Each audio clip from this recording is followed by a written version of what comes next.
So, in this video I want to give you somehow the hacks that I wish that I know when I started out with this. Some tricks and hacks and ideas that I have today when I've been hiking for 40 years and that I wish I know when I started out with this. 40 years is a kind of long period. My name is Matti. I'm working as a dog musher and nature guide up in northern Sweden. Together with my partner Stina, I run a small lifestyle company, Jokkmokkguiderna, and dog sled tours and guided tour is actually our main business, but we are also doing content for YouTube like this. Outdoor life is actually what we're doing for a living. One of the first things I want to tell my younger myself is that don't underestimate the experience, the adventure that you can get on daily basis, more or less every weekend close to your home. You don't need to go on week-long expeditions high up in the mountains and so on. You can make a lot of nice tours in a close surrounding where you live. And during these shorter tours you get used with your equipment, you get used with your boots, you can try out things that works, that not works, and so on. And then when you make the longer tours, then you're well prepared. So don't just dream about the long tours, take really action on the small thing that you can make close to home. And then you should get one of these ones. This is, I think you call it weight, I don't know, but this one you use to see how heavy stuff is. Several different models. This one is for fishing, and then you can check how heavy is the backpack, how heavy is the pot, how heavy is my equipment. Because if you all the time check how heavy it is and value, should I bring my very nice wood mug or should I get one of these lightweight ones?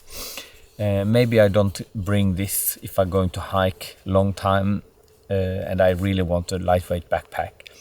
But maybe I know I'm going to have a lot of coffee breaks and I want something like this because this is nicer to drink coffee from than this tiny plastic something foldable lightweight thing.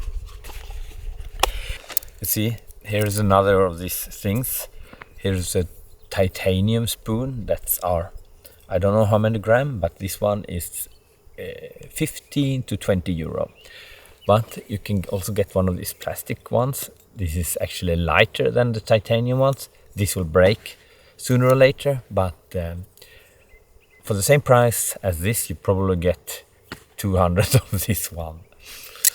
So, of course, environmental friendly with plastic, environmental friendly with titanium, I don't know. If you go through the whole backpack like this, then you will save several kilos. If you, all the time when you need new gear, you look at the weight and try to find a cheaper solution or lighter solution. Next advice, connect to this one, because for many years I was carrying a super heavy Trangia cooking stove system with several pots and everything for solo hiking tours. That's totally overkill. Now I bring a titanium pot, or actually you can even get one of these small aluminium cans that are from something with meat. These have been fishing bowls in, you know, meatballs, and we have meatballs but made of fish. That's super lightweight if you compare to a Trangia. And then when we look at the stove, you can have one of these top mounted gas burners. This one is 24 gram. It's a titanium something. I put links down below to all the stuff I'm talking about. This is alcohol burner made in titanium, and it's made of a company called Silver Ant, and it comes with a small wind shelter. So these things make the same job as a Trangia stove, and this is much lighter. Now when we're talking about the cooking gear, take one of these Wettex and put it in the bottom, because if the gas canister is scrambling around or you have something like rolling around in the especially in the aluminium, then it's scratching the aluminium, and that's not good. You can also, I tried this now, put some kind of this electric tape on the bottom, but the Wettex is better because you can use it for cleaning, and some people even use the Wettex as a towel after they have been washing themselves. But if you have dried yourself with this one, I don't put it in the pot anymore. But that's me. Sweden is a free country. You can put whatever you want in your own cooking pot as long as it's yours. Isn't that lovely? And then next advice, don't bring the big brown bear killing machete super survival knife. If you go hiking on the shorter tours or something like that and you want some lightweight, just bring a small foldable knife. This makes the job. You don't need these super big knives. This is one of my favorite Leatherman knives, actually foldable. I have made a video about just knives. Put a link in the description if you want to see a whole video dedicated to different types of knives. Because I don't only have this, I have other ones too. And then another advice to the younger Matti. Food should be fun. Today I brought an apple. Apple is maybe not the most fun stuff, but I've been hiking 2-week-long trips and only eating tortellini. One day tortellini with ketchup, next day tortellini with pepper. And then back, tortellini with ketchup, tortellini with pepper. No, it's not super nice. Bring really good food and enjoy the time with eating. So nowadays I actually agree very much with my grandma, because she always forced us to bring potatoes and meat and real food into the mountain when we was hiking together. And she always said you should eat real food, and I said no, you have these bags with dry food, and they are terrible actually. But today I'm also avoiding these dry bags, because you can find out a lot of other types of fun food. Maybe we should more deep into food in another video. And when we're talking about my grandma, we had to talk about wool, because you should wear wool underwear, you should wear wool underwear, and you could maybe wear wool underwear. If I had listened to that advice from my grandma when I was young, it have saved me a lot of cold nights, and it have saved me a lot of cold days. Because if you have synthetic, and you should see now I actually have synthetic because I'm just walking outside, short tour from my home, and this is what I had on me. This synthetic, this is something that dried fast, but even if it does, it contains a little bit moisture, and when I dive into my sleeping bag, it's usually not totally dry. And if it's not totally dry, during the night it will keep me cold.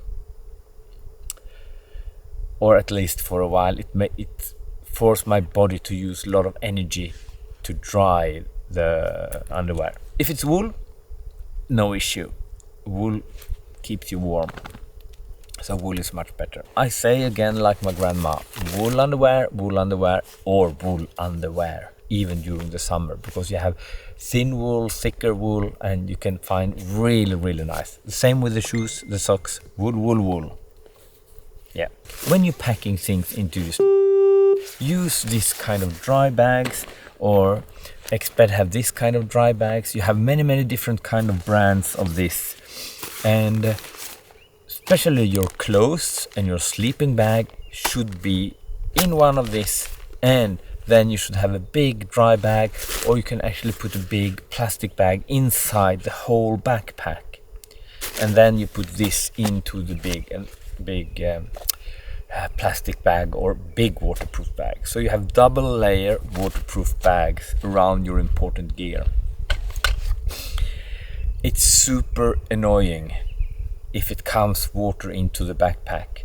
It's super annoying because it goes to the bottom, and usually you pack your sleeping bag in the bottom. That's what I'm doing in my dry clothes. So they should be in these dry bags. You don't need to have the dry bag. You can actually get some plastic bags, or Ziploc bags are also very cheap. These are a little bit overkill if you look at the price.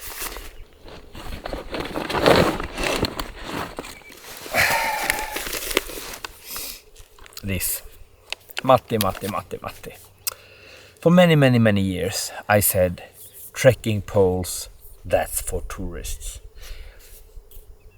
I don't know how many Germans I've seen coming with these trekking poles. Then once I tried by myself, and after that I love my trekking poles. I have used several of them. They break down after a while. You should also look at the weight of them when you buy them, but they should also be quite sturdy. Trekking poles make few things easier for you. One thing is that you can walk faster, you lower the pressure on the leg, and you can lifting your eyes. You don't need to go and look at the feet all the time. You can actually walk more straight up and looking around and see what's in the surrounding. So trekking poles, it's not only for old people and tourists, it's even for young people who are working as guides, local guides in Lapland. For many years I never brought first aid equipment when I was young. I think I started bringing that out when I started making guided tours. I don't really remember if I had it the first years either, but you should bring first aid gear with you, and not only the first aid gear, you should also bring knowledge in here. You had to learn these things, and this is something you should go education for now and then, so you keep it a little bit updated. And this is not things that you can learn from YouTube only. I think you need an instructor actually. You can buy a lot of these first aid bags, but they are usually never perfect, and you should not bring things with you here that you don't know how to use. So yeah, I made a video about the first aid bag some years ago. You'll find it on our channel somewhere. And then there is one thing that I want to push myself and said, yeah, Matti, that's good, that you made really good, because all the time I have been really curious and I really wanted to test things. I've been out a lot. I have not only sitting home reading books and try to learn things. I have learned things by making mistakes. So don't be afraid of making mistakes. It's good to look at the YouTube video now and then, but you will never be fully experienced from YouTube. You had to go out there, you had to make mistakes, because it's the mistakes that make you learning things. I think that was all from me today, and if you like this video, stay tuned, and it will come more content from Stina and me. So see you next video. Ciao!